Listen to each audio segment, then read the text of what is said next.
오늘 이제 빌립보서 말씀, 빌립보서 부분을 우리가 좀 살펴보려고 합니다. 사도 바울의 서신을 우리가 계속해서 지금 살펴보고 있어요. 작년에 우리 성경의 맥잡기 때 우리가 쭉 살펴봤던 그런 내용이기도 하고, 제가 틈틈이 내용들 같이 좀 살펴봤는데, 여러분 사도행전 1장 8절 말씀 기억을 하십니까? 오직 성령이, 한번 외워볼까요? 시작. 오직 성령이 너에게 임하시면 너희가 권능을 받고 예루살렘과 온 유대와 사마리아와 땅끝까지로 내 증인이 되리라 하시니라. 아멘. 성령, 권능, 증인. 그래서 이 세 단어가 어떻게 사도행전에 펼쳐지는지를 쭉 우리에게 보여주고 계시죠. 교회가 탄생을 하고 사도행전 8장에 보면 핍박이 일어나서 그들이 예루살렘에서 흩어져요. 예루살렘 교회가 너무너무 부흥을 하고 잘 됐는데 예루살렘에만 그들이 머물고 있었죠. 근데 주님께서 뭐라고 말씀하셨어요? 예루살렘과 온 유대와 사마리아와 땅끝까지 가라라고 하셨는데 가지를 않고 있으니까 안타깝지만 스데반의 순교 사건을 통해서 그들을 흩어버리셔요. 그래서 예루살렘 지경을 넘어서 유대 지역, 사마리아 지역까지 흩어지게 되죠. 그리고 나서 이제 땅끝을 향해서 나아가는 이제 그런 장면들이 쭉 소개가 돼요. 8장, 9장에는 사도 바울이 회심하는 그 사건이 나오고 10장과 11장에 이제 베드로의 시선이 이방인을 품을 수 있는 고넬료 사건으로 말미암아 그의 시선이 또 바뀌게 되고, 12장에 가면 안디옥 지역에 이방인들이 모이면서 교회가 크게 부흥을 하죠. 최초의 크리스찬이라는 이름을 붙죠. 바나바가 그곳에 가서 목회를 하죠. 바나바가 목회를 할 때 교회가 너무너무 잘 되니까 사울을 불러다가 함께 동역을 하죠. 12장.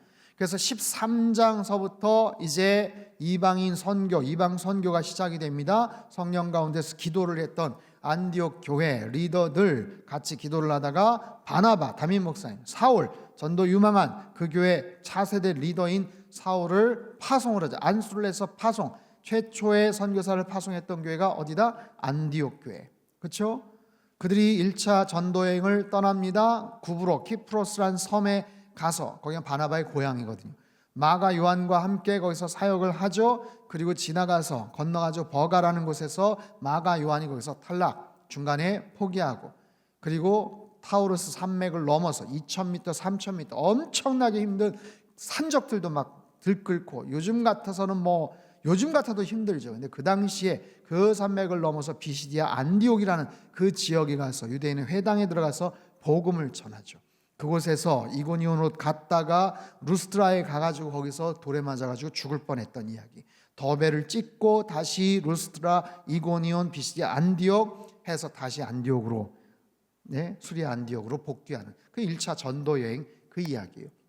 그리고 15장에는 그 당시에 예루살렘 공의회 회원들이 모여서 이방인들이 복음을 전해 듣는데 그들이 교회 안으로 들어오는데, 유대교에서 지켰던 여러 가지 할례나 규정들을 어떻게 할 것인가 하는 굉장히 중요한 여러 가지 아이디어들, 아니면 여러 가지 규정들이 거기서 결의가 됩니다. 그래서 아무튼 아주 특별한 네 가지 부분, 우상에게 절한 것, 또 피나 우상에게 목매어 죽은 것, 음행, 이런 부분들을 제외하고는 다른 구약의 율법이나 할례나 이런 것들을 짐지우지 말자 하고 아예 딱 그렇게 결의를 해서 그 소식을 전해주죠.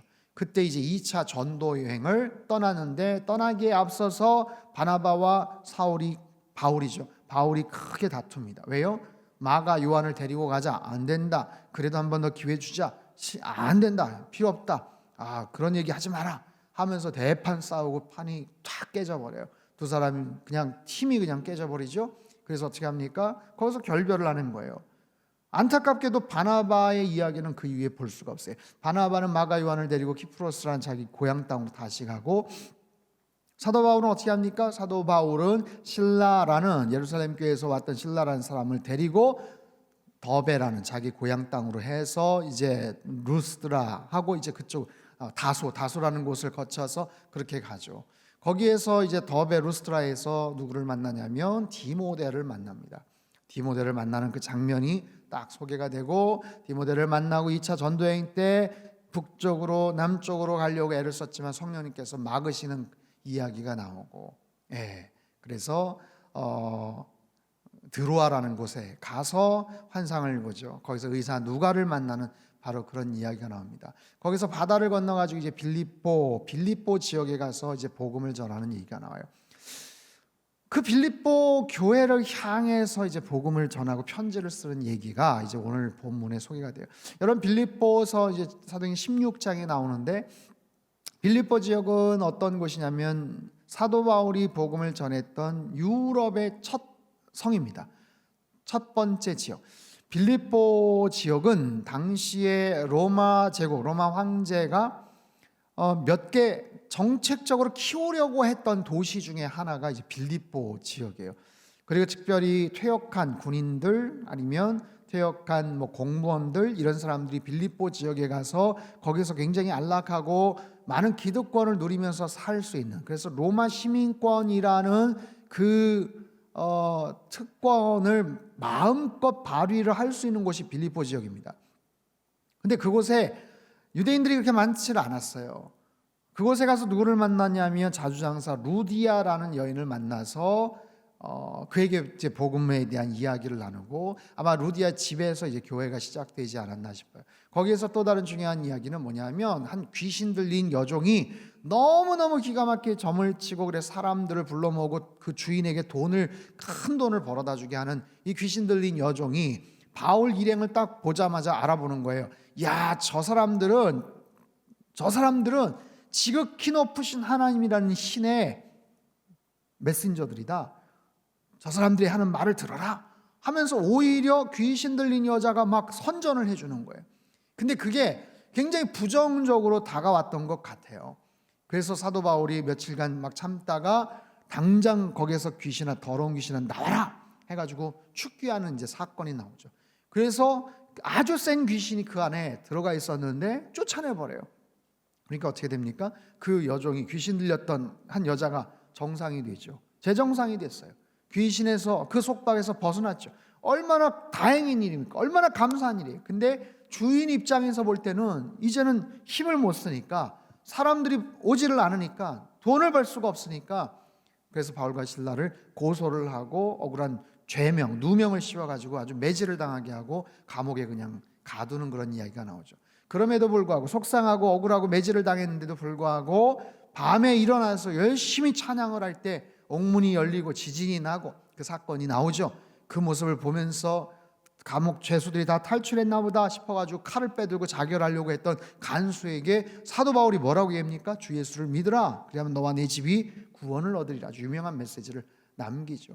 그 지역이 바로 빌립보 지역이에요. 신기한 것은 사도 바울이 그 이후에 거기에서 나갈 때 자신의 로마 시민권자임을 그때 이야기를 합니다. 그때 이야기를 해요. 참 신기한 거는 뭐냐면, 맞기 전에 나 로마 시민권자야 라고 얘기하면 맞지 않거든요. 매 맞지 않아도 되는 거거든요. 근데 매 맞고 나서 얼마나 속상합니까? 얼마나 억울합니까? 말씀드렸잖아요. 그 지역은 로마 시민권자들 굉장히 우대하는 여러 가지 특혜들이 있었던 곳이기 때문에 로마 시민권자를 함부로 할 수가 없었어요. 그런데 거기에서 나중에 매 맞고 나가면서 로마 시민권자라고 얘기를 하니까 쩔쩔매죠. 잘못했다고 막 용서를 빌고 막 이제 그런 장면들이 나와요. 신기한 거. 왜 매 맞기 전에 이야기하지 않았나? 그리고 왜 얘기하지 않을 거면 끝까지 얘기하지 말지, 나중에 또 얘기를 하나? 이런 부분에 대한 사실 의구심이 들긴 합니다. 그런데 사도 바울은 자기가 갖고 있었던 그런 특권이나 이런 부분들을 복음을 전하면서 자기가 막 사적으로 막 이용하려고 하지를 않았던 것 같아요. 그거를 막 대놓고 소개하고 나 이런 사람이야 라고 이야기하지 않았던 것 같아요. 할 수 있는 한 숨기고 할 수 있는 한 그런 부분들을 감추었습니다. 그런데 왜 나가면서 그 얘기를 했는가? 거기에서 크리스찬들, 거기에서 교회로 모인 그 사람들은 어떻게 보면 그 도시에서는 마이너리티예요. 아주 보잘것없어 보이는 이상한 어디서 듣도 보도 못한 이상한 종교를 믿네? 라고 생각을 할 수도 있었는데, 아니야, 그게 아니야. 로마 시민권자 어떤 이상한 사람이 아주 그런 사람이 거기서 저런 종교도 믿던데 하고 뭔가 자기는 떠나가지만 교회 모임 이 사람들이 거기서 무시를 당하지 않게끔 하려고 아마 로마 시민권자임을 밝히지 않았을까 싶어요. 아무튼 여러 가지 그런 배경 속에서 빌립보 지역의 그 교회는 굉장히 탄탄하게 세워져 갑니다. 그래서 사도 바울이 에베소서, 빌립보서, 골로새서, 빌레몬서, 소위 말해서 옥중서신 4개의 책을 4개의 편지를 쓰는데 이 빌립보 지역에 모여있는 그 성도들을 향해서 편지를 쓰는 거예요. 어제 에베소서 살펴봤죠? 교회론에 대한 부분들을 썼다면 빌립보서는 고난 가운데도 우리가 기뻐해야 된다라는 어떤 그런 메시지와 빌립보 지역에 있는 갈등에 대한 이야기를 듣고 이제 구체적인 개인적인 어떤 필명 이름을 거론하면서 이제 편지를 쓰는 그 장면들이 나와요. 자, 빌립보서 1장 20절 21절 말씀, 20절 21절 말씀 우리 같이 한번 읽어볼까요? 시작. 나의 간절한 기대와 소망을 따라 아무 일에든지 부끄러워하지 아니하고 지금도 전과 같이 온전히 담대하여 살든지 죽든지 내 몸에서 그리스도가 존귀하게 되게 하려 하나니 이는 내게 사는 것이 그리스도니 죽는 것도 유익함이라. 아멘. 살든지 죽든지 내 몸에서 그리스도가 존귀하게 되게 하려니. 그가 그렇게 모진 고문을 당하고 핍박을 당하는 것조차도 나는 거 개의치 않는다. 그게 중요한 거 아니다. 내가 어떤 고통을 당하든 그거 중요한 거 아니다. 내 몸에서 그리스도가 존귀하게 되는 것이 중요하다라는 것. 이미 뭐 빌립보 지역에서도 그런 또 사연이 있었기 때문에 그런 이야기를 합니다. 자, 빌립보서 2장 6절에서 11절까지 말씀을 한번 읽어볼까요? 이거 굉장히 중요한 말씀인데 2장 6절에서 11절까지 말씀 같이 읽겠습니다. 시작. 그는 근본 하나님의 본체시나 하나님과 동등됨을 취할 것으로 여기지 아니하시고 오히려 자기를 비워 종의 형체를 가지사 사람들과 같이 되셨고 사람의 모양으로 나타나사 자기를 낮추시고 죽기까지 복종하셨으니 곧 십자가에 죽으심이라. 이러므로 하나님이 그를 지극히 높여 모든 이름 위에 뛰어난 이름을 주사 하늘에 있는 자들과 땅에 있는 자들과 땅 아래에 있는 자들로 모든 무릎을 예수의 이름에 꿇게 하시고 모든 입으로 예수 그리스도를 주라 시인하여 하나님 아버지께 영광을 돌리게 하셨느니라. 아멘. 6절에서 11절까지는 예수 그리스도의 낮아지심, 자기 비움, 이거를 신학적으로 케노시스라는 헬라어인데 이건 좀 어려운 단어지만 그래도 혹시 뭐 옆에다 적어두시면 좋을 것 같아요. 이가 아니라 케노시스. 이거는 자기 비움, 낮아지심 뭐 그런 뜻이에요. 예수님께서 어떻게 낮아지셨는가, 낮아지신 이유가 뭔가, 낮아지심으로 통해서 어떤 일들이 벌어지는가, 결국에는 그 하나님께서 그분을 높여서 모든 무릎을 예수 이름에 꿇게 하셨다. 그래서 결국 영광을 돌리게 하셨다. 낮아지시고 결국에는 높이게 하신 바로 그런 아주 굉장히 중요한 신학적인 그런 주제, 메시지입니다. 2장 13절 같이 읽죠. 시작. 너희 안에서 행하시는 이는 하나님이시니 자기의 기쁘신 뜻을 위하여 너희에게 소원을 두고 행하게 하시나니. 아멘. 여러분 이 말씀도 잘 기억하시면 좋겠어요. 하나님께서 나를 향하신 뜻이 뭔가, 내가 어떤 삶을 살아야 될 것인가, 가장 중요한 것은 하나님이 나를 위하신 그런 비전과 뜻을 구하는데 어디에서? 나의 관심사가 뭔가, 나의 달란트가 뭔가, 나의 재능이 뭔가, 내가 무엇을 잘하는가, 내가 어떤 삶을 살고 싶은가, 그 부분, 그 소스, 그 안에서 하나님의 뜻을 발견해낼 수 있어요. 자기의 기쁘신 뜻을 이루기 위하여 나에게 소원을 주신다는 거야. 소원. 우리 자녀들 앞으로 어떤 모습으로 여러분 살기를 원하십니까? 부모님들, 우리 아이들도 지금 뭐 여러 가지 다양한 꿈과 비전들이 있을 텐데 지금 잘하는 게 뭔가, 지금 정말 원하는 것들이 어떤 것인지를 한번 보세요. 그 아이들에게 주신 특별한 달란트와 재능을 통해서 하나님께서는 그런 길들을 자연스럽게 인도해 나가신다라는 거죠. 그 부분들 잘, 굉장히 중요한 그런 말씀이기도 합니다. 3장 13절 14절 말씀, 3장 13절 14절 같이 읽죠. 시작. 형제들아 나는 아직 내가 잡은 줄로 여기지 아니하고 오직 한 일 즉 뒤에 있는 것은 잊어버리고 앞에 있는 것을 잡으려고 표대를 향하여 그리스도 예수 안에서 하나님이 위에서 부르신 부름의 상을 위하여 달려가노라. 아멘. 달려가노라. 지금 바울 사도는 가택연금 당해서 외출도 못하고 아마 쇠사슬이 아마 묶여져 있는 상황인데도 불구하고 그의 마음은, 그의 심령은 정말 하나님을 향해서 달려간다라고 이야기를 합니다. 정말 귀한 그런 말씀이에요. 오늘날같이 비대면으로 우리가 모이질 못하니까 아무것도 못하지 않아요 라고 생각을 하죠. 여러분 2000년 전에 바울 사도는 오죽했겠습니까? 아무것도 할 수 없었어요. 정말 무슨 인터넷이 있습니까? 무슨 책이 있습니까? 그럼에도 불구하고 그의 마음과 열정은 주님을 향해서 부르심의 상을 위해서 달려간다라는 그의 열정을 우리는 본받을 필요가 있죠. 자, 4장을 보시면 여기 2절에 보면 특별한 사람들 두 사람이 나와요. 내가 유오디아를 권하고 순두개를 권하노니 주 안에서 같은 마음을 품으라.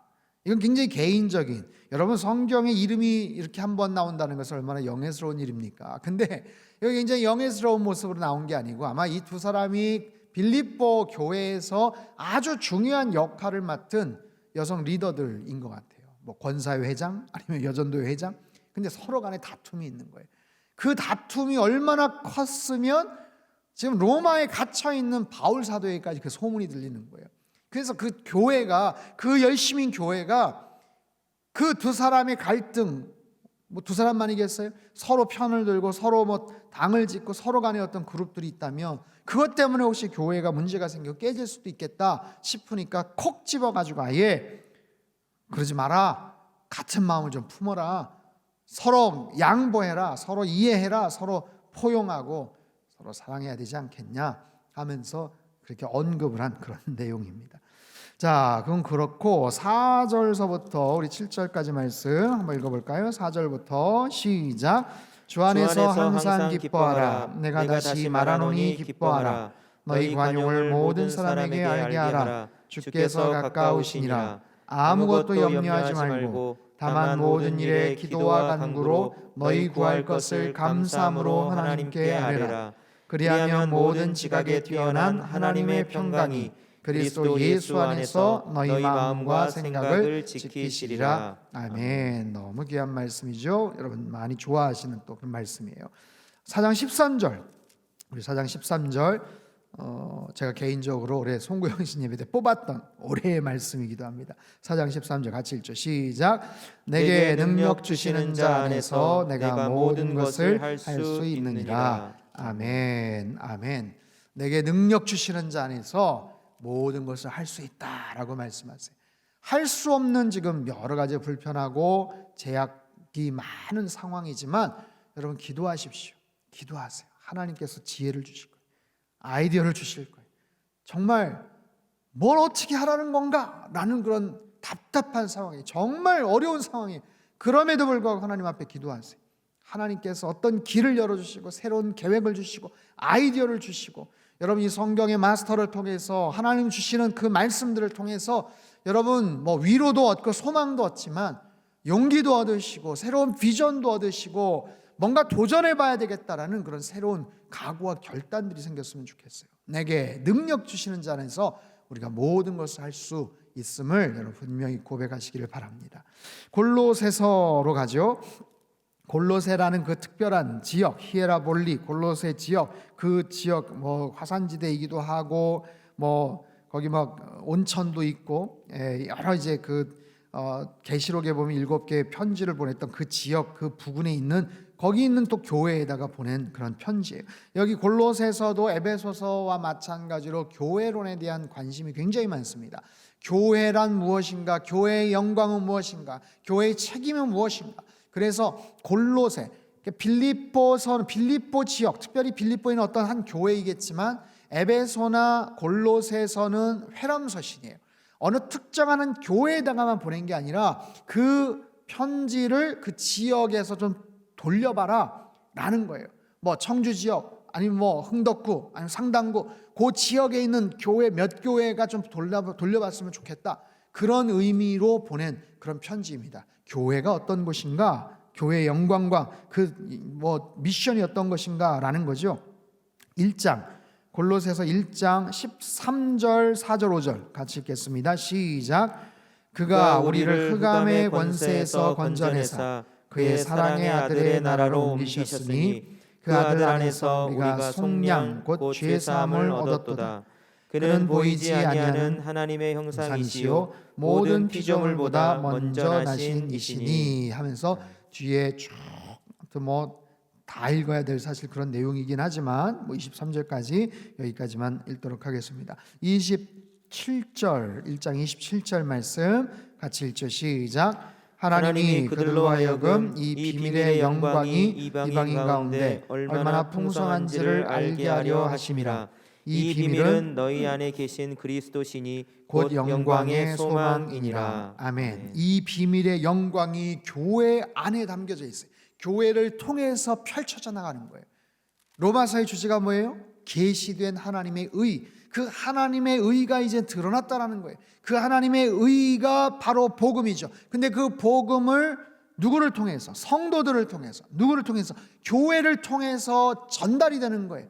교회는 이 놀라운 이 복음의 비밀을 품고 있는 정말 하나님께서 들어 사용하시는 신적인 기관입니다. 그렇기 때문에 이 교회의 영광이 뭐고 교회의 그 특별한 사명이 어떤 것인지를 분명히 알아야 된다라고 말씀하고 있는 그런 내용입니다.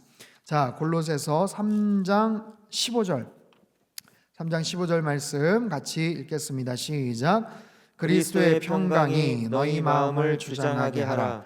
너희는 평강을 위하여 한 몸으로 부르심을 받았나니 너희는 또한 감사하는 자가 되라. 아멘. 그리스도의 평강, 그리스도의 평강, 그리스도의 평강.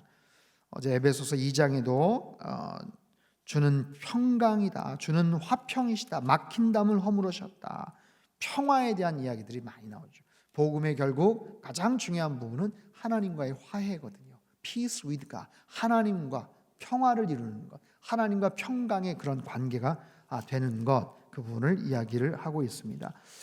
골로새서 넘어가서 이제 데살로니가 전서로 넘어갈까요? 데살로니가 전서. 여러분 데살로니가 전서 후서는 아까도 말씀드렸지만 빌립보 2차 전도행 때 빌립보 지역에서 떠나서 데살로니가 지역으로 갔어요. 데살로니가 지역에 가서 3주 새 안식일을 전했다라고 하는데 학자들은 6개월까지도 봐요. 그 3주 아니면 맥시멈 6개월 정도 머무는 동안 교회가 너무너무 잘 세워졌어요. 사도 바울이 칭찬을 하고 흐뭇하게 생각을 했던 교회가 있고요. 사도 바울이 마음속에 염려가 됐고 좀 속상하게 기억을 하고 있는 그런 교회도 있어요. 근데 데살로니가 교회는 굉장히 긍정적인 측면에서 사도 바울에게 기쁨과 흐뭇한 마음을 줬던 그런 교회입니다. 자, 데살로니가 전서 2장 19절 20절 말씀 같이 한번 읽죠. 시작. 우리의 소망이나 기쁨이나 자랑의 면류관이 무엇이냐? 그가 강림하실 때 우리 주 예수 앞에 너희가 아니냐?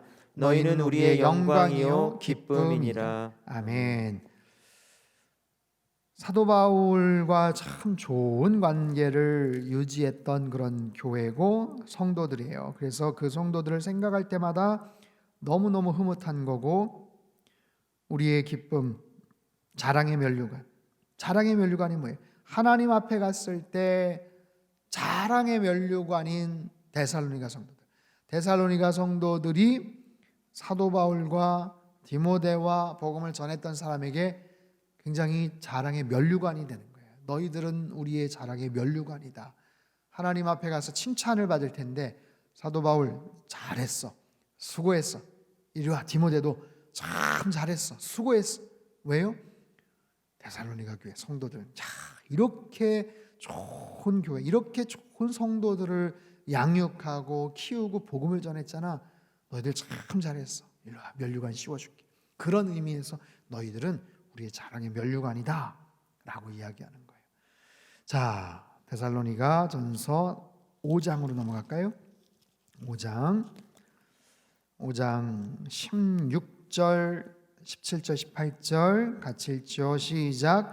항상 기뻐하라, 쉬지 말고 기도하라, 범사에 감사하라.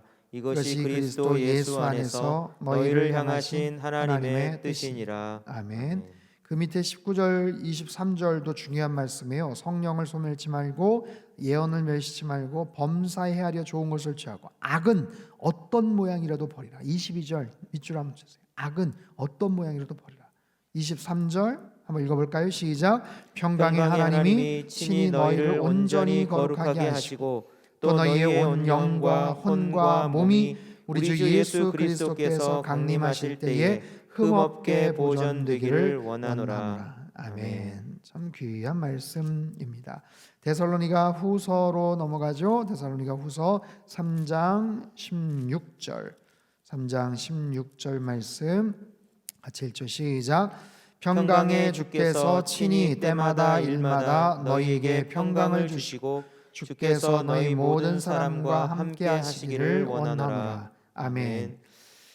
데살로니가 전서도 그렇고 후서도 그렇고 이제 썼던 주제가, 여러분 보세요. 사도 바울이 복음을 전하잖아요. 복음을 전했을 때 복음에 대해서 이야기를 하는 거거든요. 이 복음을 어떻게 전해야 될까? 이런 복음에 대해서 전혀 알지 못하는 정말 낯선 문화와 낯선 그런 상황들, 사회 속에서 예수 그리스도의 복음을 전한다는 것, 뭐 우호적이겠습니까? 아니면 굉장히 뭐 존중해서 듣겠습니까?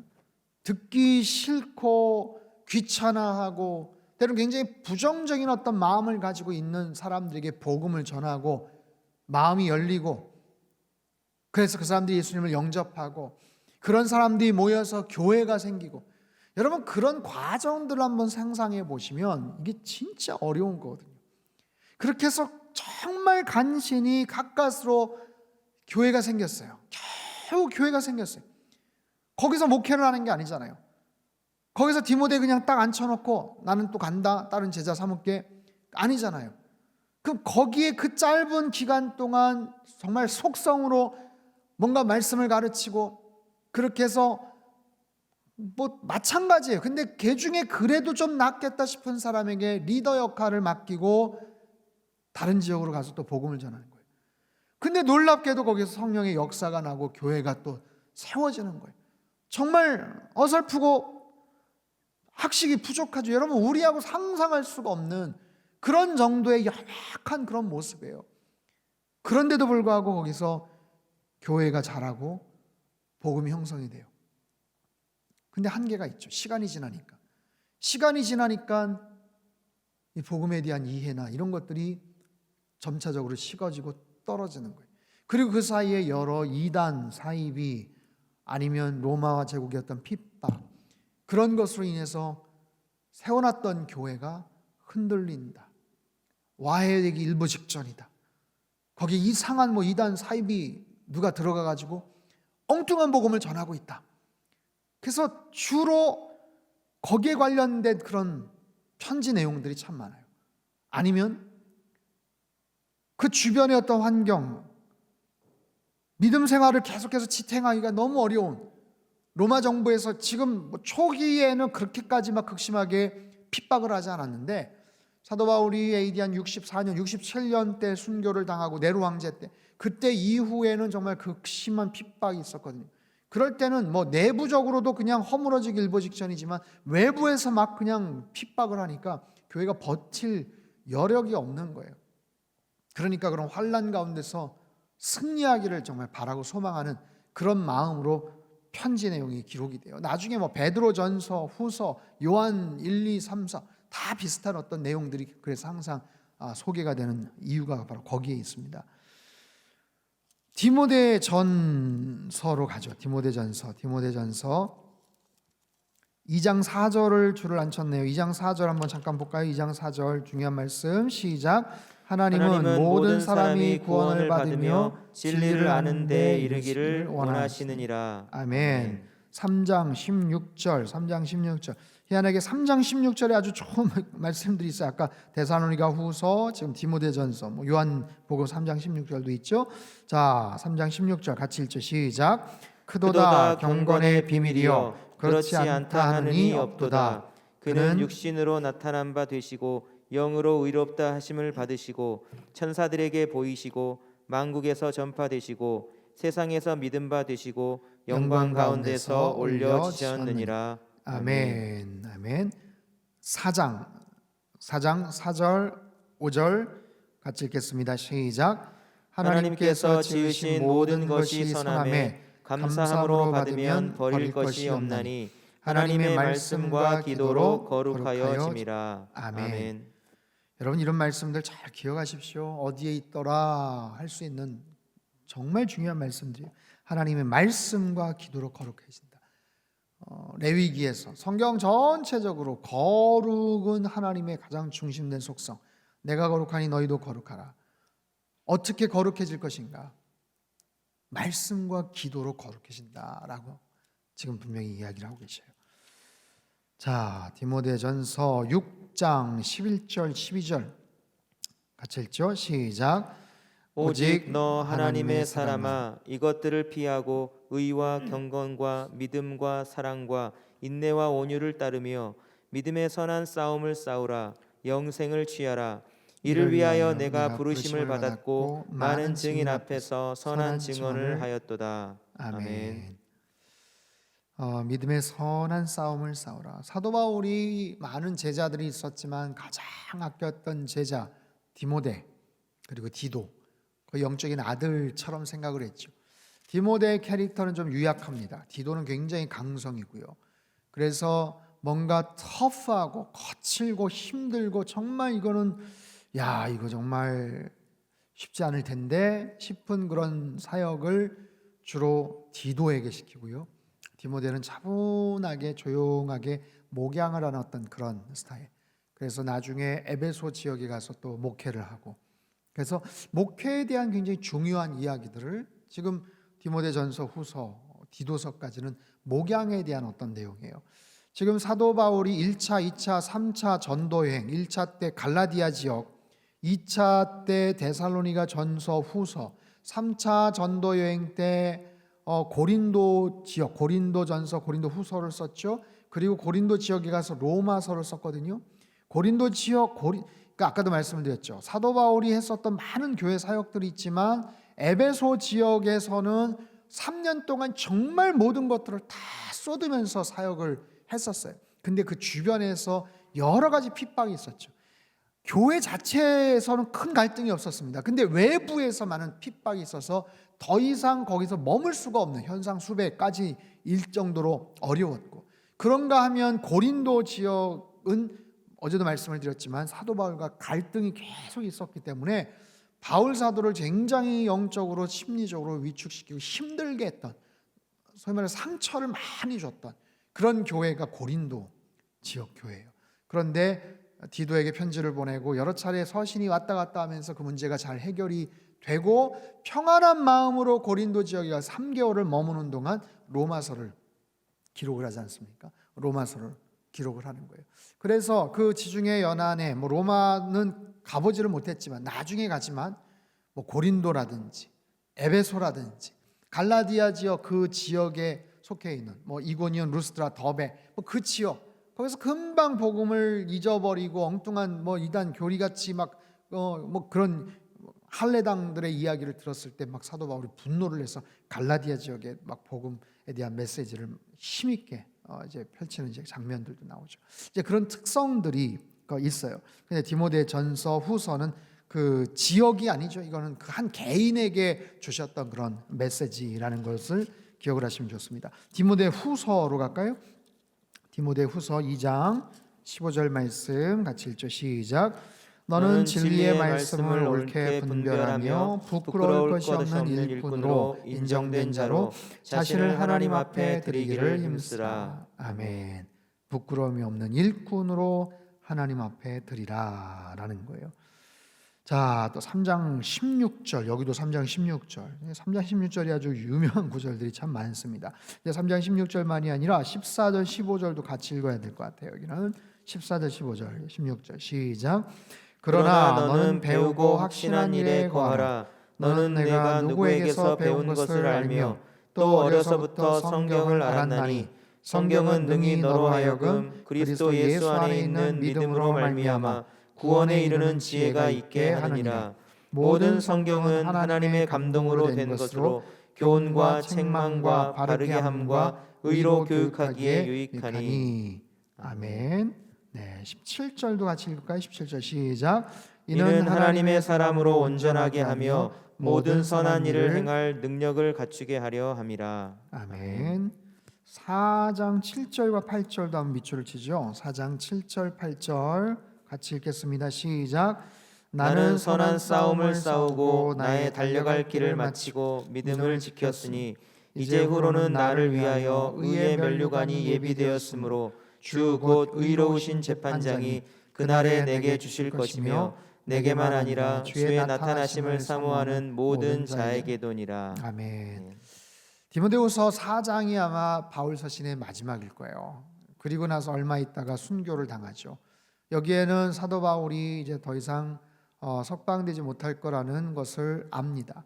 바울 사도가 로마에 가서 가택연금 당할 때 옥중서신 에베소, 빌립보서, 골로새서, 빌레몬서를 쓰죠. 거기서 석방이 됐거든요. 거기서 나와서 4차 전도행을 하면서 사실 디모데전서 후서를 쓰고 이제 거기에서 이제 사역을 하다가 이제 갇히게 되는 건데 이 장면은 참 애틋합니다. 그러니까 저는 개인적으로 이 4장 디모데후서 4장 그 드라마 바이블 있죠, 여러분. 드라마 바이블 자주 들으시기 바랍니다. 그러니까 특별히 디모데 후서를 참 자주 듣는데 후반부에 이렇게 드라마 바이블 이렇게 보면 사도 바울이 정말 마지막을 이제 준비하면서 이렇게 사랑하는 영적인 아들 디모데에게 유언처럼 남기는 것 같이 그 성우 되시는 분이 정말 감동적으로 이 디모데후서 4장을 읽는 그 장면이 나와요. 그래서 한번 들어보시면 더 아주 은혜가 되는 그런 내용이기도 합니다. 자, 디도서 한번 볼까요? 디도서 2장 14절을 한번 보죠. 디도서 2장 14절 말씀 같이 한번 읽겠습니다. 시작. 그가 우리를 대신하여 자신을 주심은 모든 불법에서 우리를 속량하시고 우리를 깨끗하게 하사 선한 일을 열심히 하는 자기 백성이 되게 하려 하심이라. 아멘. 그 전에 개역 성경에는 이걸 친백성이라고 이야기를 했죠. 친백성. 14절도 굉장히 중요한 구절입니다. 또 3장 5절 말씀. 3장 5절 대표적인 말씀인데 같이 읽죠. 시작. 우리를 구원하시되 우리가 행한 바 의로운 행위로 말미암지 아니하고 오직 그의 긍휼하심을 따라 중생의 씻음과 성령의 새롭게 하심으로 하셨나니. 아멘. 크레타 섬이라는 곳이 있어요. 근데 거기에 굉장히 사람들이 거칩니다. 아주 게으르고 터프한 그런 사람들을 위해서 디도를 파견을 보내죠. 디도를 파견을 보내서 거기에 이제 교회를 잘 양육할 것을 권면을 했던 이제 바로 그런 얘기입니다. 이것도 어쨌든 목회에 관련된 아주 중요한 그런 서신입니다. 빌레몬서 넘어가고 히브리서를 볼까요? 자, 이제 바울 서신은 다 끝났어요. 이제 히브리서서부터 해가지고 이제 공동 서신이라고 하는데, 여러분 히브리서는 제가 그 작년에 성경의 맥잡기 그 한번 공동 서신 부분 한번 띄워주셔요. 히브리서 부분, 히브리서. 여러분 히브리서 누가 썼는지 아무도 모릅니다. 추측만 할 뿐이에요. 뭐 바울이 썼다라는 이야기도 있지만 그 다른 서신하고는 좀 달라요. 그래서 사도 바울은 아닐 거다 하는 학설이 좀 더 우세합니다. 그럼 누가 썼을까? 뭐 바나바가 쓰지 않았을까? 아니면 의사 누가가 쓰지 않았을까? 뭐 여러 가지 학설이 있는데 정말 히브리서의 저자는 뭐 미상입니다. 천국 가야만 알 수 있는 그런 내용이에요. 히브리서는 누가 썼는지는 모르지만 누구에게 썼는지는 아주 분명합니다. 유대 크리스천들은 누구냐면 유대인이었다가 기독교에 개종한 사람들. 그렇죠? 바울도 그런 거 아니에요. 바울도 극렬한 유대주의자였다가 크리스천이 되지 않았어요? 그런 사람들이 굉장히 많았죠. 유대 크리스천들이 열심히 교회 생활을 하고 믿음 생활을 했는데 당시에 로마 황제나 로마 정부는 유대교회는 조금 관대했습니다. 근데 기독교회는 아주 냉정하고 아주 핍박과 어려움을 많이 끼쳤던 그런 상황이에요. 그래서 믿음 생활을 지켜나가기가 굉장히 어려웠어요. 기독교라는 이름을 가지고는. 그 와중에 믿음 생활을 하면서 점차적으로 자기가 어떻게 보면 이제 회심을 한 거 아닙니까? 유대교에서 크리스찬이 된 거 아니에요? 근데 시간이 지나면서 다시 그냥 유대교로 돌아갈래라고 하는 사람들이 많이 생겨났어요. 다시 돌아가는 거예요. 유대교로 다시 복귀를 하는 거예요. 나 그냥 다시 옛날로 돌아갈래 라고 하는 사람들이 많아졌습니다. 그래서 그 사람들을 향해서 너희들 돌아가면 안 된다.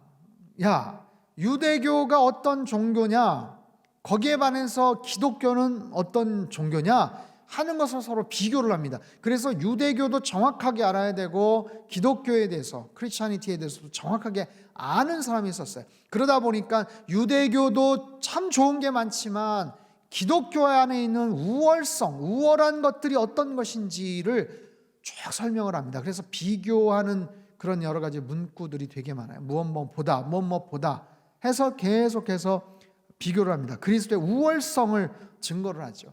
구약의 유대교의 선지자들, 천사들, 모세, 아론 하고 게임이 되지 않는 완전한 대제사장으로서의 예수 그리스도를 논증하고 증거하는 거예요. 설득적으로 변증을 하죠. 그래서 여기 이 히브리서는 약간의 신약의 레위기 같은 그런 느낌이에요. 그래서 구약의 제사법도 많이 나오고요, 성소에 대한 이야기도 나오고요, 언약에 대한 이야기도 많이 나오고 피에 대한 이야기도 굉장히 많이 나옵니다. 그래서 어쨌든 계속해서 비교하는 거예요. 1장의 4장은 그리스도의 품성의 우월성, 10장까지는 사역의 우월성, 그리고 13장까지 신앙의 우월성에 대한 그런 이야기로 구성이 되어 있습니다. 자, 히브리서 1장 3절 말씀 같이 한번 읽어볼까요? 시작. 이는 하나님의 영광의 광채시요 그 본체의 형상이시라. 그의 능력의 말씀으로 만물을 붙드시며 죄를 정결하게 하는 일을 하시고 높은 곳에 계신 지극히 크신 이의 우편에 앉으셨느니라. 아멘. 4절도 보면 그가 천사보다 훨씬 뛰어남은 하면서 비교하는 그런 이야기들이 나오죠. 아론과도 비교하고 모세하고도 비교하고 이제 그런 이야기들이 계속 나와요. 히브리서 4장으로 넘어갈까요? 4장 12절 13절 말씀, 12절 13절 같이 읽죠. 시작. 하나님의 말씀은 살아있고 활력이 있어 좌우의 날선 어떤 검보다도 예리하여 혼과 영과 및 관절과 골수를 찔러 쪼개기까지 하며 또 마음의 생각과 뜻을 판단하니 지으신 것이 하나도 그 앞에 나타나지 않음이 없고 우리의 결산을 받으실 이의 눈앞에 만물이 벌거벗은 것 같이 드러나리라. 아멘. 하나님의 말씀은 어떻다고요? 살아있다, 활력이 있다, 움직인다는 거예요. 여러분, 하나님의 말씀이 움직입니다. 우리가 알약을 하나 먹고 주사를 하나 맞아도 그 작은 주사액이, 그 작은 알약이 우리 몸에 스며들고 그 안에서 뭔가 일을 하잖아요. 졸립게도 하고 아픈 부분들을 치료도 하고 그런 것처럼 하나님의 말씀은 살아서 역사하는 말씀.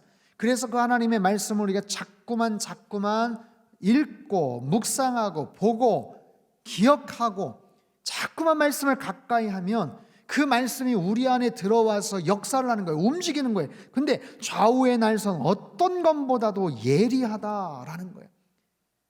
그 말씀이 우리의 온 영혼 육을 치료를 합니다. 잘라냅니다. 골문 부분은 상처를 도려내고 뽑아내고 치료하고 멎게 하고 이런 거예요. 혼과 영과 관절과 골수를 찔러서 쪼개기까지 하고 마음의 생각과 뜻을 판단하신다. 여러분, 하나님의 말씀 앞에 자꾸만 노출이 되면 될수록 우리는 사는 거예요. 하나님의 말씀은 생명의 말씀인 줄 믿습니다. 하나님의 말씀은 소망의 말씀이에요. 여러분, 낙담하고 우울하고 절망과 지금 코로나 때문에 계속 무기력하고 우울해지잖아요.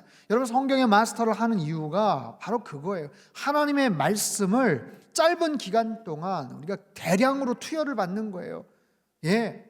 그래서 이 말씀의 힘을 가지고 올 한 해를 살아가고 버틸 수 있는 거예요. 우리 어린 자녀들, 그냥 좋은 아이들, 믿음의 자녀로 하나님 잘 자라게 해주세요. 우리가 기도하지만, 부모님들이 기도하지만 거기에만 실제적인 뭔가 인풋이 들어가지 않으면 우리 아이들이 이 거친 세상에서 살아가기가 너무너무 어려운 거예요. 우리 부모님들도 스마트폰 많이 보시고 유튜브 많이 보시지만 우리 아이들 한번 계산을 해보세요. 하루에 얼마나 많은 시간 동안을 영상을 보고 유튜브와 인터넷에 빠져 있습니까? 수많은 세상적인 여러 가지 정보와 세상적인 많은 오락거리에 심취되어 있는 그 상황 속에서 하나님의 말씀이 들어가지 않으면 이건 이길 수가 없는 거예요. 게임이 안 되는 거예요. 그래서 이번 기회에 아무튼 하나님의 말씀을 대량 지금 우리가 투여를 받는 그런 상황이니까 이 말씀이 하나님 우리 안에 들어와서 우리 자녀들의 영을 깨우게 하시고 우리 안에 있는 상처난 부분들, 쓴뿌리들 하나님 뽑아내야 될 부분들을 성령의 칼로 도려내 주시고 계속 움켜쥐지 말게 하시고 치료하시고 하나님 쪽에서 정말 영적인 수술이 있는 그런 귀한 그런 시간이 되었으면 좋겠어요. 아멘이시죠? 네. 이 뭐 반응이 없으니까 네, 집에서 뭐 반응을 하시라고 생각을 합니다. 9장 12절 말씀. 9장은 피에 대한 이야기가 나오고요. 어떻게 예수 그리스도의 피에 대한 권세, 피에 대한 능력. 9장 12절 같이 한번 읽죠. 시작. 염소와 송아지의 피로 하지 아니하고 오직 자기의 피로 영원한 속죄를 이루사 단번에 성소에 들어가셨느니라. 아멘. 22절 같이 읽죠. 시작.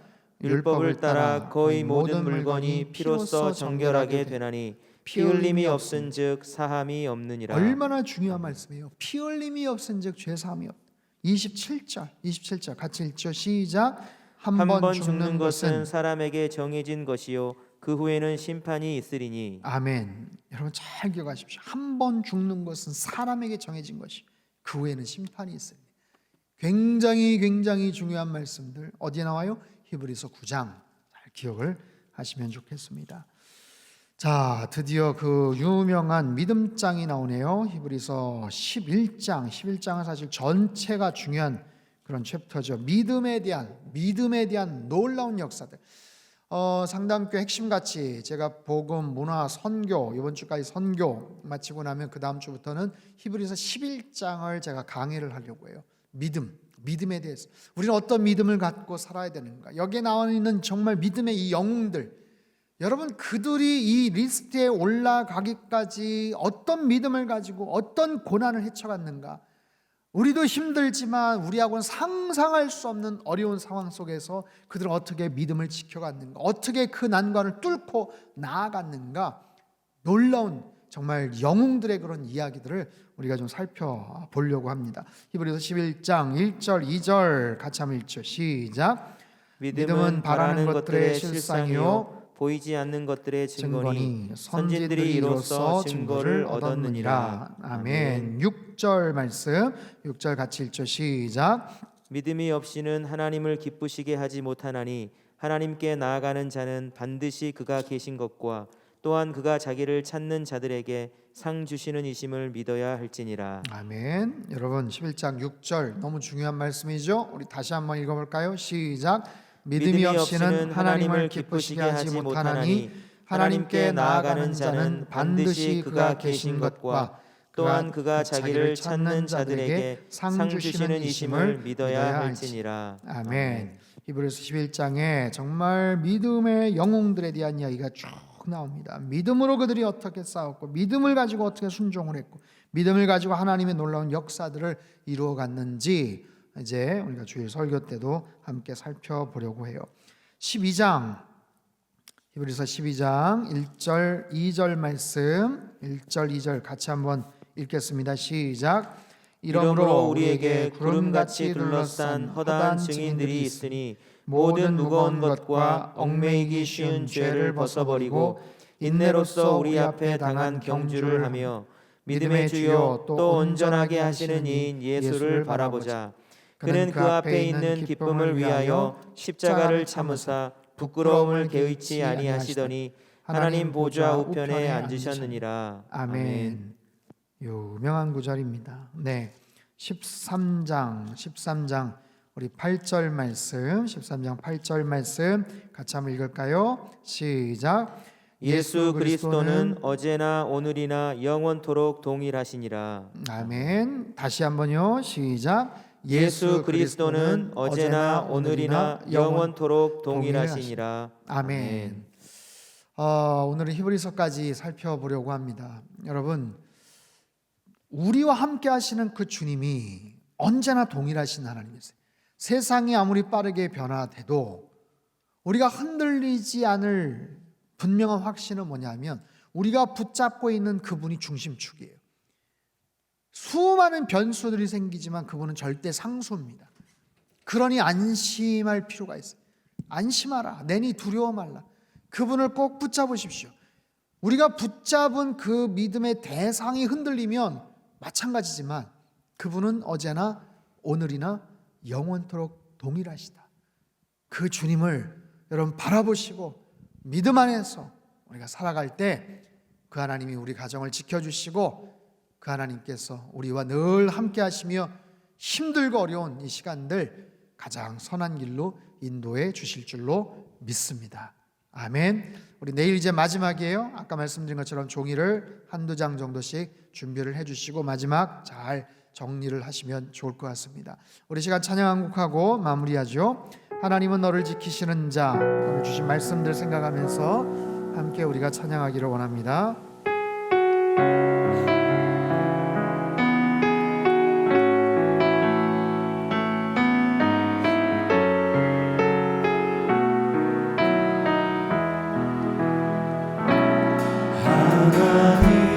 하나님은 너를 지키시는 자, 너의 우편에 그늘 되시니 낮의 해와 밤의 날도 너를 해치 못하리. 하나님은 너를 지키시는 자, 하나님은 너를 지키시는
아버지, 성경의 마스터 오늘 9일차입니다. 주신 귀한 말씀들 줄을 칠 때마다 우리 마음 신비에 새겨지게 하여 주시옵소서. 하나님의 말씀은 살아있고 활력이 있어 좌우의 날선 어떤 것보다도 예리하다고 말씀을 하십니다. 하나님, 생명의 말씀이 우리 안에 들어와서 우리의 영과 육과 혼과 정서와 마음과 이 모든 것을 바르게 교정하고 모든 상처 아픔들을 치유하며 새로운 길로 인도해 주시옵소서. 어제나 오늘이나 영원토록 동일하신 하나님을 신뢰합니다. 말할 수 없는 불안과 염려 속에서, 한치 앞을 예측할 수 없는 불확실성의 이 시대 속에서 우리에게 언제나 가장 선한 모습으로 인도하시고 피할 반석과 영원한 목자가 되시는 그 하나님을 더욱더 바라보는 우리 모든 성도님들 다 되게 하여 주시옵소서. 특별히 우리 어린 자녀들이 앞으로 살아갈 미래가 너무나도 염려가 됩니다. 기후 환경 문제는 갈수록 심각해져 가고 있고 일자리는 얻을 수가 없고, 하나님, 어떻게 자신들의 재능과 열정과 전공을 살려서 살아가야 될지 너무나도 막막한 이 시대 속에서 우리 아이들 믿음으로 잘 견뎌낼 수 있게 하시고, 하나님께서 길을 여시고 새 일을 행하시는 하나님 바라보면서 주님 안에서 창조적인 소수가 되고 하나님을 더욱더 신실하게 의지하는, 하나님 경배하는, 예배하는 자들 되게 도와주시옵소서. 우리 교회와 가정을 붙잡아 주시고 우리나라 민족을 주님 손에 의탁을 드립니다.